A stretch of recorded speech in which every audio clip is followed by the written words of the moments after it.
I'm Carl King, and this is the Carl King Podcast, where I talk about music, filmmaking, and general creativity stuff. To support this podcast, head over to patreon.com/carlking and join for just $1 or $5 per month. Why haven't you done that yet? Special thank you to my Illusionist $51 level patrons, both Hank Howard III and Chewbode.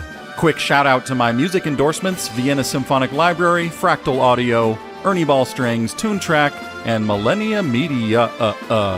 All 5 of those companies make amazing musical gear that I love to use. Now let's begin to prepare to get started. Here we are with a brand new episode. Coming up today, we have a Carl King the Human update, as always, including some news about me and some of my favorite creative people. I've got reviews of 2 films, one of them from 1982 and another from 2011. And then we've got 2 listener questions, both of them related to music.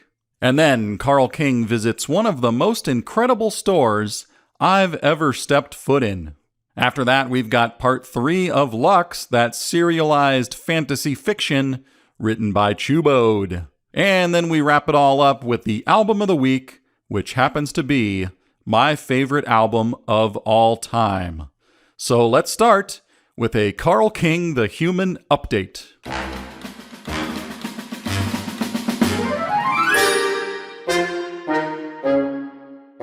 Hey, listener. That's you. You're the listener. Well, guess what? Carl King loves hearing from listeners of this podcast. If you have any thoughts or complaints or requests or suggestions on how I can improve this dang thing, or words of encouragement, anything good and not vulgar, send me an email, show@carlkingdom.com. Because hearing from listeners helps me keep going and making more episodes. Okay, very good friends of Carl King. We have been dealing with a heat wave over here in Southern California. Mark Borchardt announced that the Halloween season begins officially on September 1. But I can't do that when it's 110 degrees F. But he's over there in Milwaukee where it's in the 60s F. And also in the 60s the decade. So I can't blame him. Anyway, I'm back here in real life after my birthday trip to Seattle and Vancouver, trying to get things back in balance, catching up on normal, everyday things, going for walks, doing some chores, washing the dishes, laundry.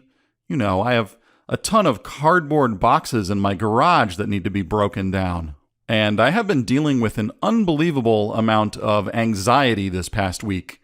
It kind of came out of nowhere. So I need to get back into a healthy mental routine. I think they call it self-care, where you care about yourself. My PTSD specialist gave me a lot of homework to do, mostly meditative types of exercises, and I have been slacking off like a very bad Carl King. So it's time to get back into the routine and care about myself. Well, here's some good news that should help me care about myself. My upcoming animated pilot, Dragon Tooth Inn, just placed as a quarterfinalist in the Screencraft Animation Screenplay Competition. It's now in the top 8% or 6%, depending on how you math it out on the website called Coverfly. So it says here it's in the top 8% out of all 92,797 projects, and top 6% of 1,463 half-hour animated projects. So that means mathematically I am a decent creator of animated pilots. So congratulations to me and my crew, Dan Foster, Lance Myers, and Stephanie Sutherland. Speaking of voice actor Stephanie Sutherland, we're recording more characters with her this week, and then Dragon Tooth Inn is going into editing and music scoring. And I hope to get a fully watchable animatic released publicly sometime this year, so be on the lookout. Here's another cool thing that happened. My friend, who also happens to be an illusionist, Chewbode, is experimenting with AI art. And I don't mean Adobe Illustrator, I mean artificial intelligence. And you know how Carl King feels about artificial intelligence. Well, if you don't, go look up the Sam Harris TED Talk. I'll put a link to it in the show notes. But in the meantime, Chewbode sent me some AI art he kinda created, which is a sort of vegan alien hamburger. I'll post it on the blog page for this podcast episode, so go look at that thing. And thank you to Chewbode for sending that over, because it scares me. 2 little bits of news regarding other musical artists that Carl King approves of. Number 1, Trevor Dunn has a new trio convulsant album coming out in October called Seances. And they've put out an advanced track called Saint Medard. And it's pretty wild, and I saw that he mentioned that the band name, Trio Convulsant, is a concept from surrealism. I will be danged. You see how this is connecting everything together now? Anyway, go listen to that. I'll put a link in the show notes. And number 2, there is an officially approved Steve Vai documentary coming out on Wednesday this week. And that's tomorrow if you're listening to this on Tuesday. But if you're listening on Thursday, it came out yesterday. I don't know exactly where it's being released. That's unclear. But you can see the trailer or possibly the documentary on a YouTube channel called The Tapes Archive. It confuses me because I feel like it should be The Tape Archives, but no, it's The Tapes Archive. And as always, there is a link in the show notes. In other specifically Carl King news, this show also got a new review on Apple Podcasts from a listener named Academy Spatula. The title of the review is, quote, "I'm your target audience," unquote. And the body of the review is, quote, "This is a podcast that I can relate with. Not only is Carl interested in most of the things that I'm interested in, but he knows how to talk to me in a slow and articulate manner, much like a Sam Harris podcast. Sure, at times I feel like he's narrating a children's book, but I still prefer to hear my podcast in this way. Keep going, Carl! Exclamation point, unquote. Well, thank you to the user named Academy Spatula, whoever you are. Listeners, if you like this podcast and want it to grow and succeed, head over to Apple Podcasts and type up a nice little review. Kind of like Academy Spatula did, and maybe if I like it, I'll read it here on the podcast. Now, let's get started with this week's film reviews.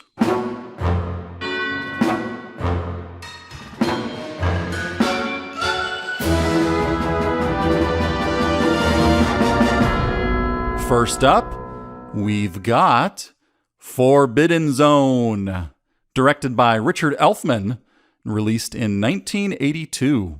There is a story about the making of this film that few people know, and not even the superfans. I happen to live out in Los Angeles, and I work with various people in the film industry, and they've confirmed everything I'm about to tell you. As far as I can tell, this podcast is the first place this story will be told in public, so listen to this.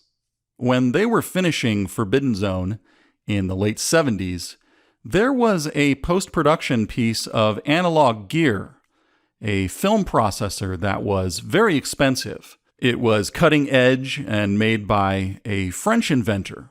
And all over town, the film studios were in a huge bidding war trying to get this thing so they could use it on their big budget releases that year. You know, the directors of the most important films of 1982, like E.T., Blade Runner, and even Time Rider, The Adventure of Lyle Swan, were banking on getting a hold of that thing. But it turned out the French inventor was an intense fan of Mystic Knights of the Oingo Boingo. Richard Elfman was part of a theater group in Paris in the 70s, and the French inventor used to attend their performances. And the live shows actually inspired the French inventor's work. Now, fast forward a decade, and that inventor heard that Richard Elfman was making his own movie. So he personally gave it to Richard Elfman. And Forbidden Zone would be the first film to be processed by it. And of course, the studios were furious. Now, you're probably wondering, what was this device? Well, this film processor was one of a kind and very delicate, and no one knew how it worked exactly. And basically, it was an antique-looking box. It was pretty simplistic from the outside. If you looked at it, you'd probably think, there's no way that this thing can process a film. But according to the instructions, you'd just load the master roll of 16mm or 35mm film into it, and it would process it pretty quickly. And it actually used electrical current instead of chemicals somehow. And it just had a single knob you could turn up or down. Written below the knob was the French phrase, "Ceci n'est pas un potard," which mysteriously translates to, "This is not a knob." So basically, it was a surrealism knob. And you could turn it up to add just a little bit more of a surreal vibe to a scene. Just a touch where it needed it. Well, Richard Elfman wanted more surrealism in the opening credits. It was something a lot of people did in those days. So he turned the knob up. But Danny Elfman was there with him, and he misunderstood. He thought Richard said it was a serialism knob, and he turned it back down. Because serialism wasn't a compositional technique Danny wanted to use for this particular score. Well, the Elfman brothers argued about it for a while, turning it up and down, up and down. And they got in a physical struggle in the editing bay, fighting over the knob, and they broke it. The surrealism knob got turned all the way up and stuck there. And the device overloaded, there was smoke coming out of it, and everything. So it was too late. The whole master roll of film had already been processed, and every scene was then stuck like that. In the end, they actually had to break the machine open to get the film master back out. And later, when they watched it back, they were dumbfounded because the surrealism knob changed the whole movie drastically, and it came out looking like it was shot on a tiny musical theater stage. All that money that Richard Elfman spent on the high-budget locations around the world came out looking like hand-painted theater sets. The cave walls in certain scenes looked like crumbled up black construction paper, and elaborate sets appeared to be wooden flats that wobbled back and forth if a character leaned on them. And when characters flew or jumped through the air, you could clearly see the strings. And basically, elaborate action sequences with tons of special effects came out looking like Monty Python's stop motion. And most disturbing of all, Forbidden Zone wasn't even intended to be a musical. And of course, no one was ever able to use that strange film processing device again, and the inventor vanished, so it couldn't even be repaired.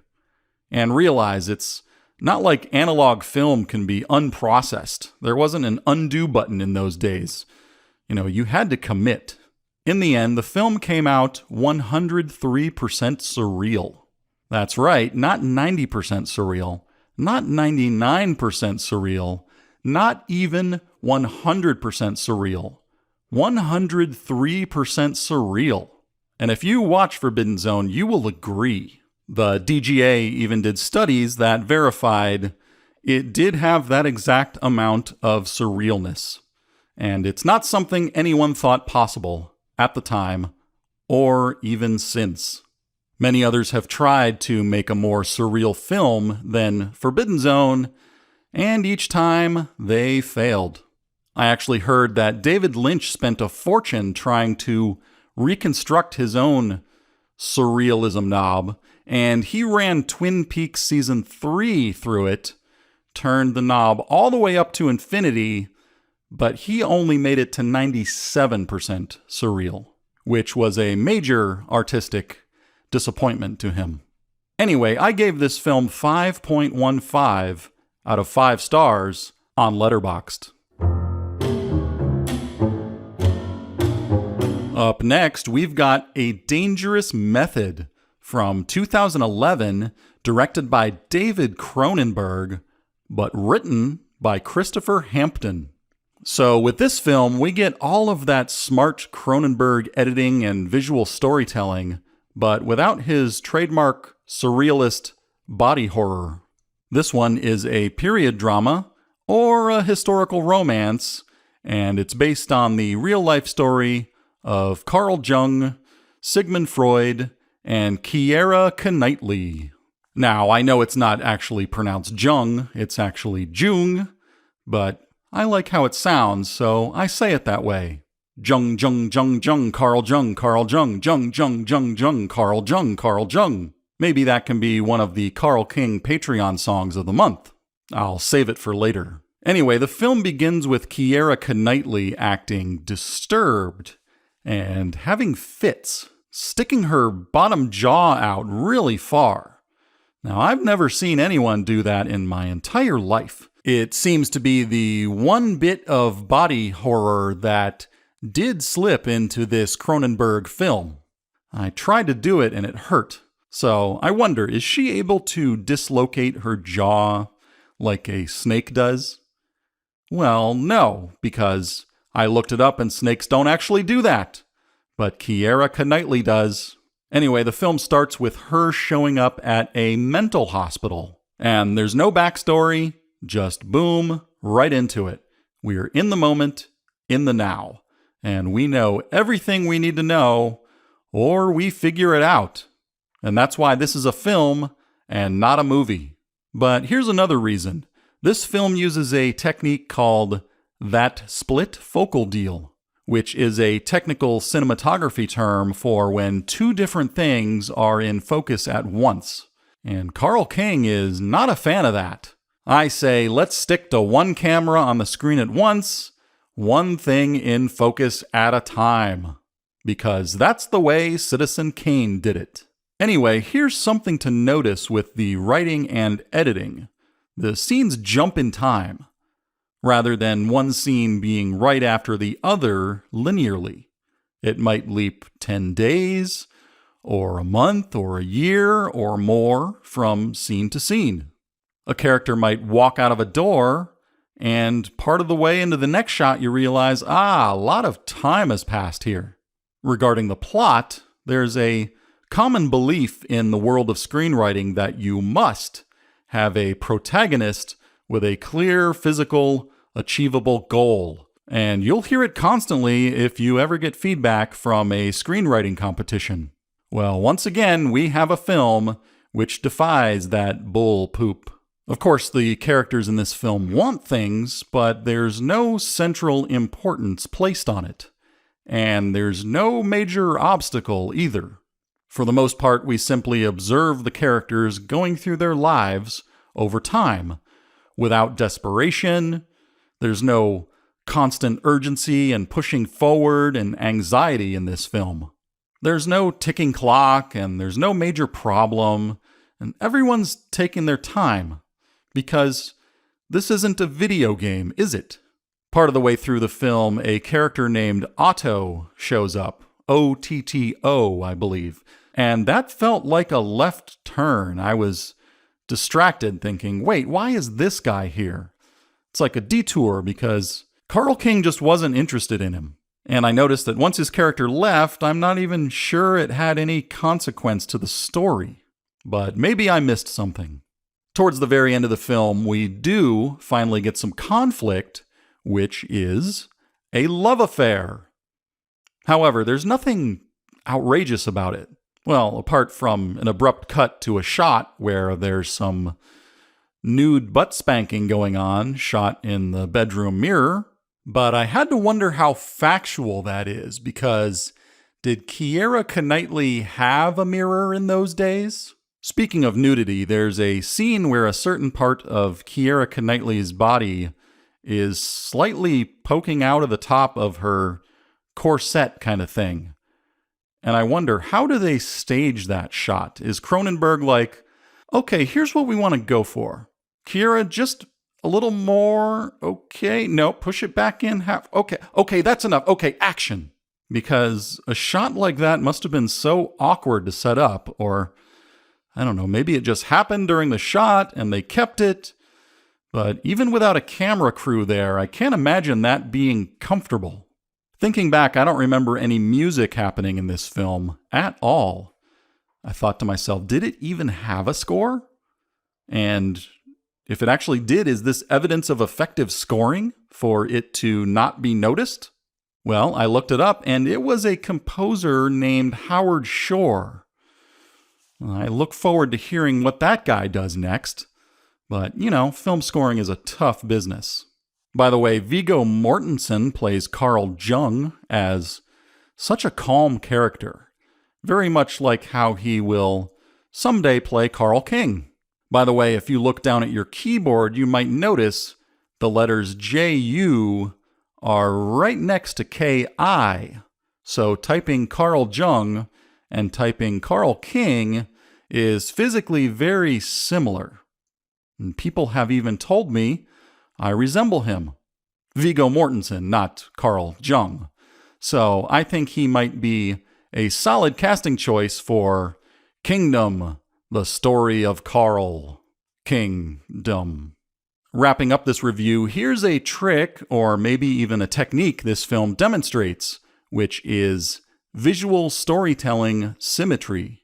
You might notice that the film opens and closes on similar but different shots, showing that Keira Knightley's life has been transformed. In the beginning of the story, she is riding towards Jung, and at the end, she is riding away from him into her new life. I gave this film 5 out of 5 stars on Letterboxd, and a little heart too, because I like a slow, quiet movie like this. I mean, aside from all of the screaming. Now, let's move on to some listener questions.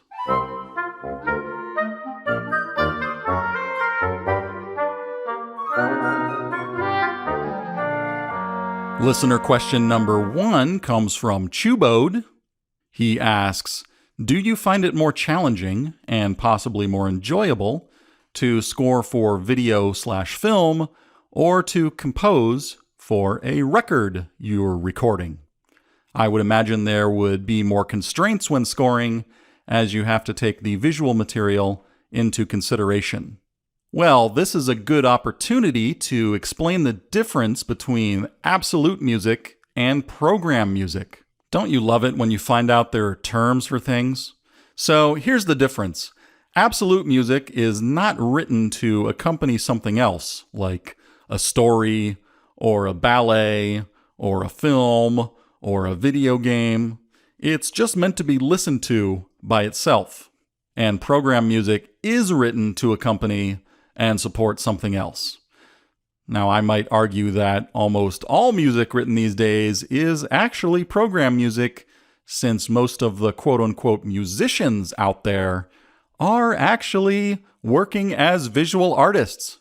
But that's for another time. I grew up writing absolute music and love the freedom of it. Writing my own songs. A piece of music could abruptly end or change tempo or use any instruments I wanted. Pretty much anything goes. And I never thought I would write program music or do scoring. But once I learned to write music to visuals, I think I actually prefer it because it gives me sort of constraints and form. When you're scoring, a lot of the work is kind of done for you. Not everything, but enough that you're sort of filling in the blanks. Also, writing different types of scenes will call for different types of scoring. For instance, in my animated shows, I'm doing a lot of what is called Mickey Mousing, but it's not overt. Mickey Mousing is a term for when the music strictly follows and emphasizes every single movement of the characters. So, What I do instead is I smooth that out and create a vague impression of the dramatic gesture, whatever that happens to be. I'll roughly follow the shape of the dialogue and support it with more minimal instrumentation. It's a way of giving dialogue scenes a little more atmosphere and glue. It works really well for animated content, but for live action, it would just be really distracting and you'd wonder, why is this music happening constantly? Or, on the other hand, there could be a very music-centric scene where it can be loud and intrusive and take the spotlight.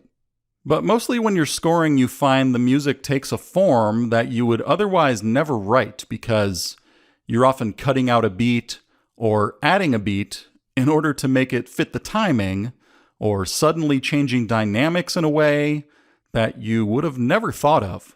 Ironically, musical scores aren't usually meant to be paid attention to directly. You're supposed to subconsciously absorb the music as you're experiencing the movie. It's supposed to trick you into feeling excited or sad, but I like doing the opposite. I like to listen closely to the music. And it turns out some of my favorite stuff to listen to is film scores. And here are some of them, and they all happen to be kinda science fiction-y. Number 1 is Star Wars: A New Hope by John Williams. There's a track called The Desert and the Robot Auction, and another track called The Little People Work. It's kinda like low-budget Stravinsky, but then again, they probably spent more money recording those cues than Stravinsky ever earned in his life. But that's just a guess. Also from that same score, The Land of the Sand People. Those bamboo sticks and percussion are a lot of fun. Another score would be Planet of the Apes by Jerry Goldsmith. This one is total 20th century composition, atonal madness, with chaotic percussion, prepared piano, electronic instruments. It's totally perfect to create an out-of-time world. Now, when you listen to it, try to imagine a band performing that on stage. Number 3 would be The Day the Earth Stood Still by Bernard Herrmann, which is an iconic use of the theremin, and he used 2 of them for this one. And I actually bought the score book, which is pretty cool. I will put links in the show notes to all of those. So give those 3 film score albums a listen. Take your time and put on headphones and lie down on the couch. You might want to get yourself a little bit of bubbly water with a good amount of ice because it's nice and refreshing. And you can take your shoes off, put a little folded up blanket on your feet, and just pay attention. Listen to all the little details. And check out how many instruments there were coming in and out, playing their individual parts, and just imagine how much work it was to make that music happen. Thank you, Chewbode, for submitting that very good question. Here's listener question number 2, submitted by Chilodwig Littlefoot. And the question is, who are your favorite female musicians? Well, Chilodwig, I'm surprised you didn't ask who are my favorite Hobbit musicians, because I think Chilodwig Littlefoot is a Hobbit name. But either way, I'm just glad my listenership is expanding over there in the fantasy realm. Okay, to answer your question, I'm going to give you my top 5 favorite female musicians. Right away, the easy answer has always been Nina Gordon. Now, if you haven't heard of her, maybe you've heard of Veruca Salt. Yeah, that was her band. I bought the 8 Arms to Hold You cassette at Walmart on a whim and ended up really enjoying the songwriting. Now, there were 2 main songwriter-singers who both played guitar in that band, and both were, or are, female. There was Nina Gordon and Louise Post. And after a while, the songs I liked the most, I figured out, oh, these are the ones written and sung by Nina Gordon, I think. One of them was called With David Bowie, which I listened to on repeat, and it was a song about how much she enjoyed listening to David Bowie. Well, I enjoyed that song so much, I wrote a song about that song called With Nina Gordon with David Bowie. And you can hear it on the Sir Millard Mulch To Hell With All of You, I Just Want to Grow My Vegetables album. Nina Gordon went on to do some solo albums produced by Bob Rock, and I got to interview her on the phone for Inc. 19. So I actually played her the song during the interview, and it was a fun time for everyone. You can read that Sir Millard Mulch Meets Nina Gordon interview, and I will put a link in the show notes. Up next, another favorite female musician of mine is Ani DeFranco. Although I haven't listened to her in years, she did make a big impression on me. She has a unique guitar playing technique, which kind of freaked me out. But as a young depressed person, what I enjoyed more was her depressing lyrics. And I was also in awe of her success in running her own record label called Righteous Babe Records, because I always wanted my own very successful independent label. Now, thanks to Chris Higgins, I actually got to work on Ani DeFranco's road crew for a day back in April of 1998. And I was just totally blown away by the complexity of the touring operation, how many people were employed, all of the physical work that went into it. I think she had 2 semis full of gear, like a giant sound system and lighting rig. And yet what most people experienced was this kind of punk rock girl with an acoustic guitar. And little did they know, this was a streamlined major production that took all day to make happen. Of course, I wrote a satirical song about that experience. I doubt you are surprised about that. And it is called I'm Just an Artsy Chick with an Acoustic Guitar, You Think. And it's by Sir Millard Mulch. I will put a link to the song in the show notes. Up next is a more recent discovery for Carl King. Her name is Sarah Bareilles. Now, just a few years ago, I found an album called What's Inside? Songs from Waitress. It's a well-crafted bunch of songs, and I've always been drawn to musicals. Of course, I had no idea she was a big pop star with her voice echoing through endless shopping malls. If you're not as clueless as I am, you'll know she had that song Brave, which was a big hit in 2013. Overall, a lot of her catalog is too ballady for Carl King, but I think she's a brilliant songwriter. And a little bit of trivia for you here. She is from Eureka, California. Same town as the guys from Mr. Bungle. I believe she even went to the same high school, but she would have been 10 years younger than them. Otherwise, who knows what kind of avant-garde pop supergroup we might have ended up with. Moving on to number 4 on my list is Annika Nilles, an incredible drummer from Germany. I follow her on Instagram, where she posts practice and warm-up videos of extremely difficult tuplet grooves. Folks, I have never seen anyone play that type of shifting tuplet material the way that she does. I tried to get her as a guest soloist on my Grand Architects of the Universe album, but her schedule did not line up with it. I thought, man, I have to somehow do an album with her, because she is one of the few drummers who could play my type of material. Well, someone else came along and recognized her abilities, because now she is drumming for Jeff Beck. What the heck? So I recommend following Annika Nilles on Instagram. There's lots of good content there, and I will put a link in the show notes. And finally, on my list of 5 favorite female musicians is Yuja Wang, or Yuja Wong. I'm not sure, I think it's Wong. Hello, I'm Carl King, the podcaster who can't pronounce anything.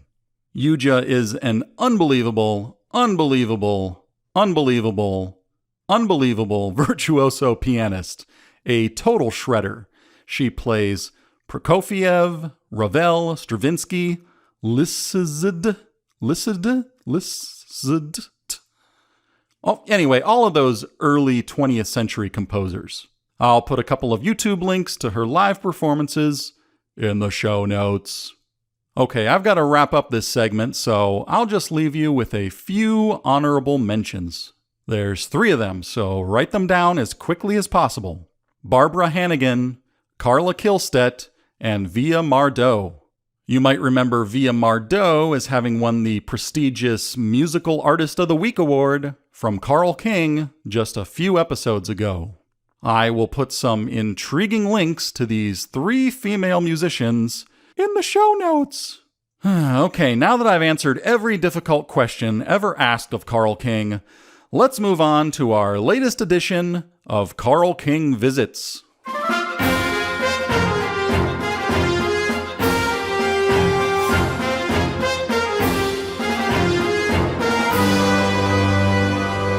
Last week, on my birthday, August 26th, Carl King visited Scarecrow Video in the University neighborhood of Seattle. By the way, since I'm not doing a video version of the podcast this week, I'm posting all the photos I took as a photo blog on my website. And holy moly, there's a link in the show notes. So go over there and be blown away by the inside of that dang store. Scarecrow Video is not just a video store, it is a nonprofit publicly available library of rare films, some of them so rare that it's the only known copy. And those allegedly require substantial cash deposits if you want to watch them. That place was such an inspiration, and by that, I mean it energized Carl King. It made me feel that everything is okay in the world. It's the experience of walking into a living museum of creativity. And the people who run it operate by a different set of rules. It's like they live in another universe that's better than ours. Like, this is the way the world can be if we really wanted it to. But also what freaked me out is that Scarecrow Video is actually a functioning video rental store. Like, people were in there seriously renting movies. I thought, man, if I lived near this place, I'd try to watch every movie in here, which would be impossible, and I'm sure everyone has that thought. Or they just run out screaming. Anyway, the guy working there gave me permission to take some photos. And the first thing I wanted to do, since I wasn't going to rent anything, was find a way to support the store. And I was glad to discover they sell t-shirts, which is perfect. I also wanted to get Mark Borchardt a souvenir, but I couldn't remember his shirt size. Even though I send him shirts all the time, I can never remember. So I gave him a call, and his response was classic Borchardt. And you have to imagine this in his voice. Carl, I was born extra large, I'll die extra large, and in between, I will live extra large. Now, Mark is a very tall guy, but I think he meant that each day he lives his life to the fullest. And he was super fired up when I called and laughing at me. And I was trying to keep my voice down because I was in a store wearing an N95 mask, but he was over there in Milwaukee celebrating my birthday. So that was kind of cool. I have to say, it was impossible to fully take in the scope of the contents of Scarecrow Video. You'd probably need to go there, I don't know, a dozen times or even work there to begin to understand what's in there. Here's another little tidbit, and this happens nowhere else I go. 2 different people walked up and tried to make friends with me as I stood outside taking some photos. One of them was a typical nerd guy like you'd see at Comic-Con. He was super hairy.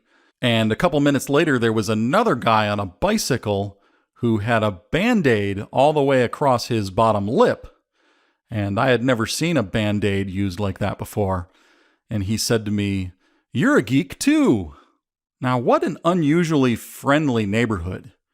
I have to wonder how many very good friends Carl King would have if I lived around there. By the way, Scarecrow Video was somehow able to get scarecrow.com. I'm sure that domain is worth a lot of money at this point. They must have gotten it way back when the internet first started. So use it wisely. Check out Scarecrow.com. And now the conclusion, possibly, of the story called Lux by Chewbode. Here's Lux Part III.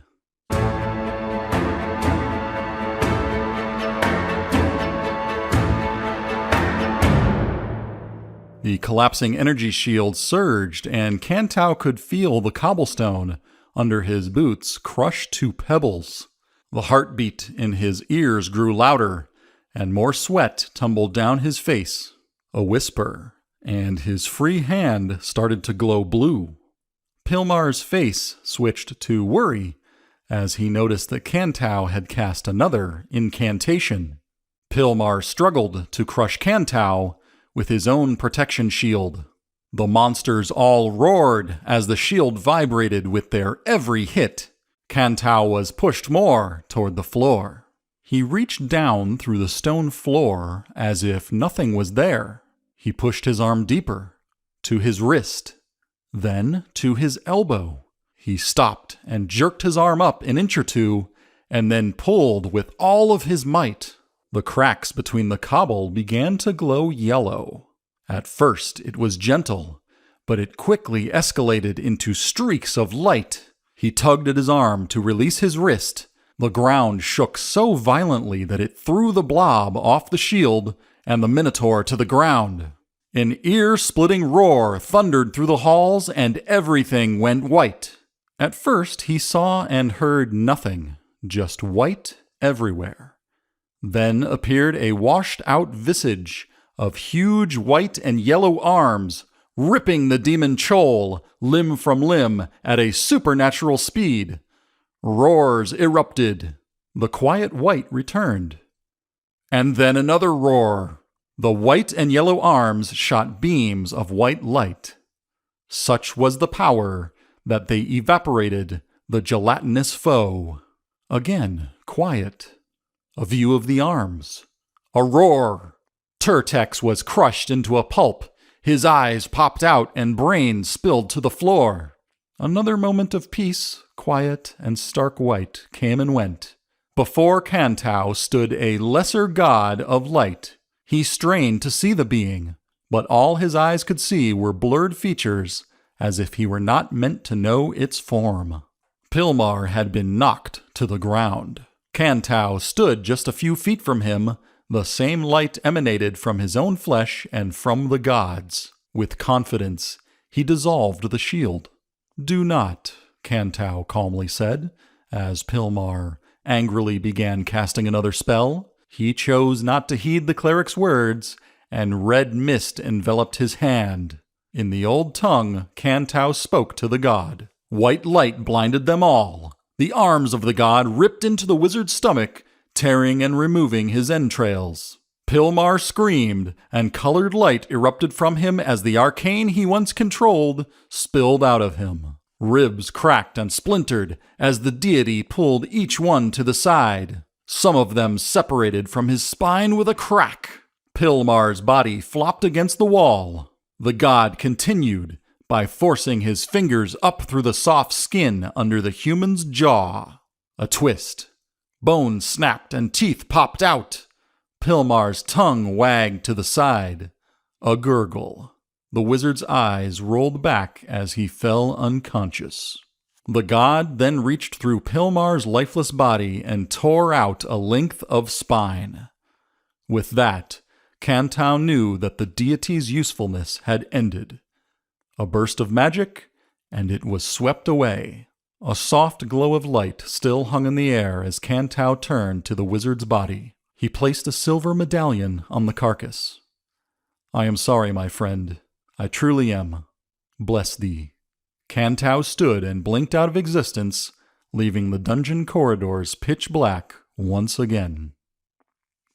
Wowzers! Well, that concludes this 3-part adventure written by Chewbode. Tune in to future episodes to see what Mr. Chewbode comes up with next. And now, for the album of the week.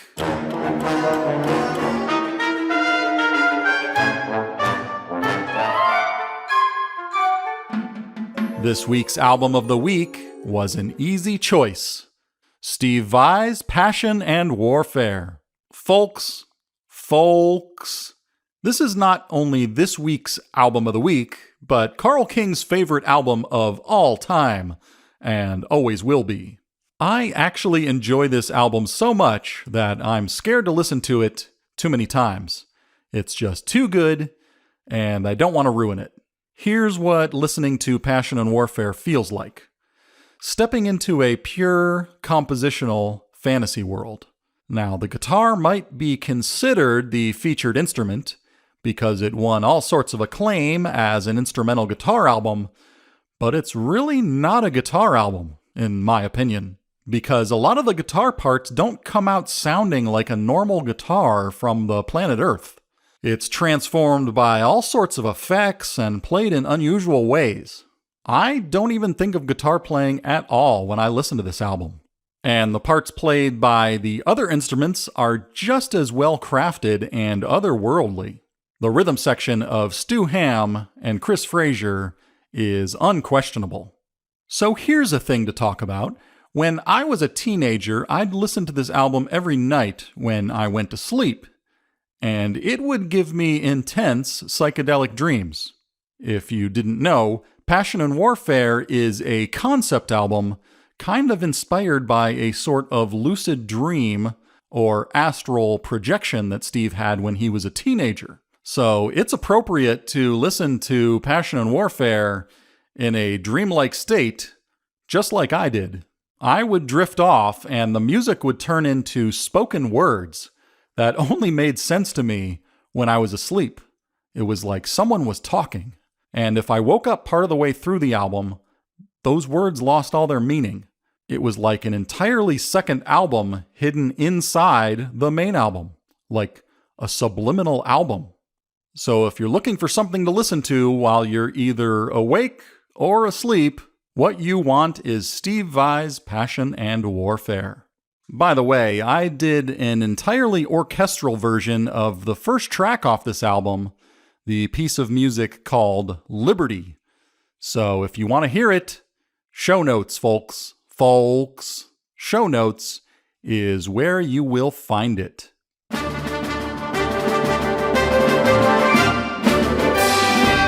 Okay, that's the end of this episode of the Carl King Podcast. Remember to subscribe on Spotify, Apple Music, or anywhere else you listen to these dang podcasts.